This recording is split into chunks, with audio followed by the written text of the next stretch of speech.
West Ox Road, another beautiful spot in Fairfax County, and they were going to sell it. 74 to 77. And so they were going to sell it and subdivide it, so we needed a place. So we thought it would be nice to be in nature, so we went out, and JJ was one of the people who circulated out. He found the rocks, Found and West reported Ox. back, and we went to look at it.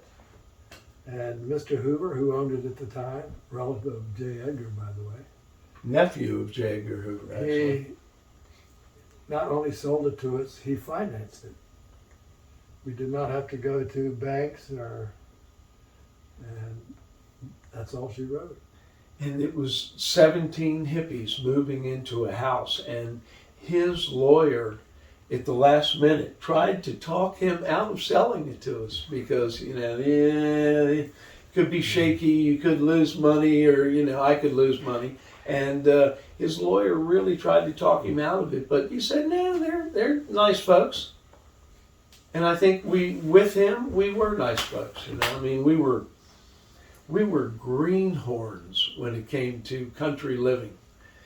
Leo and I were riding, and when we got there, and there was a couple horses there. So Leo and I were riding. We went down the field to the Hoover's property, and it's 2 miles long or 1.5 miles long. Anyway, went down through a gate and went riding around, and then came out through the gate, and it was hooked with a horseshoe. Horseshoe on a piece of wire, heavy number 9 wire, and you do it over something and it hooks in, it locks the gate.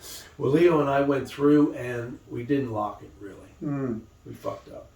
And so we go back, and it was a party weekend.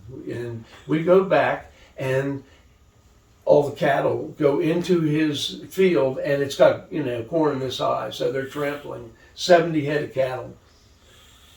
And so he gets his son and people working, and they drive all the cattle back to the gate, and they almost get to the gate. And there's a guy from New York named Jeff, the guy had the bubble top van, a big bubble on the top of his van you could stand up in, and like a turret. And he was just on the stage, and it was not a band, but it was just him, and he was going to do something with his electric guitar, and he went, and all the cattle scattered again. And it took him another hour or two to get, it was like Monty Python, it took him another hour or two to get the freaking cattle back in the field, and he never said a word to us.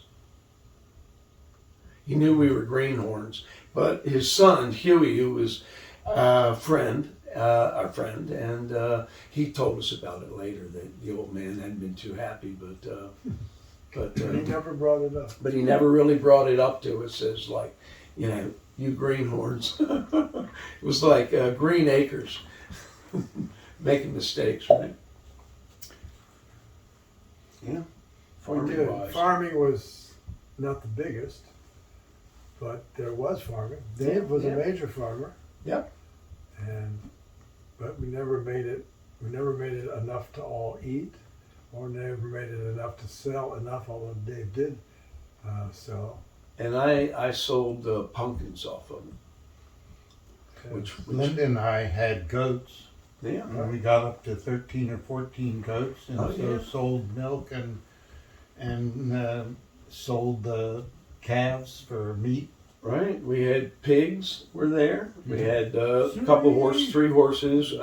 Nikki and I had chickens, but that was a little later. But and I had rabbits, because one of my other tell the screen my other name, the other thing I raised there, the wabbits. Well, all I can think of is Hey Dave. Well, what about Buddy of the Bunnies? Buddy of the Bunnies. That's right. I had a lot of rabbits. He liked rabbits. We ate them. French rabbits, American rabbits. Yeah. Would they let you hold them? Well, I was raising them for meat. I mean, we were we were back to the land hippies. We had a small place down there at at West Ox Road, but we had a really massive garden, and we had bees there, and we had pigs, and just the whole cacophony. But when we moved to the Rocks, and it kind of all moved in with us. So we had a lot of animal husbandry for a while. We did. I like being involved in the goats. Yeah, I remember the goats at Herndon. Mm-hmm. You actually were pretty active with goats there. Yeah, for a number of years, we had, 12, 15 goats. Yeah, I know you were selling them, very frequently, actually, weren't The ones that were milkers and made cheese and those kinds of things were really great. And the males primarily were slaughtered for meat. Male Mhm. kids. And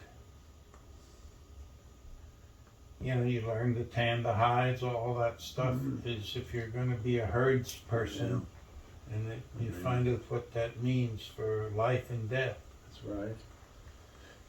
I don't know if you remember that incident that I was done with the rabbits. It had all these rabbits, and I was really sort of done taking care of them. And so we had this work party down at Jimmy Arrington's when we were stoning up his house. Remember, we had to build a stone house and post and beam and stuff, and really beautiful. But we used to do work parties a lot. We'd go to people's friends, and we'd all get together, 20, 30 people.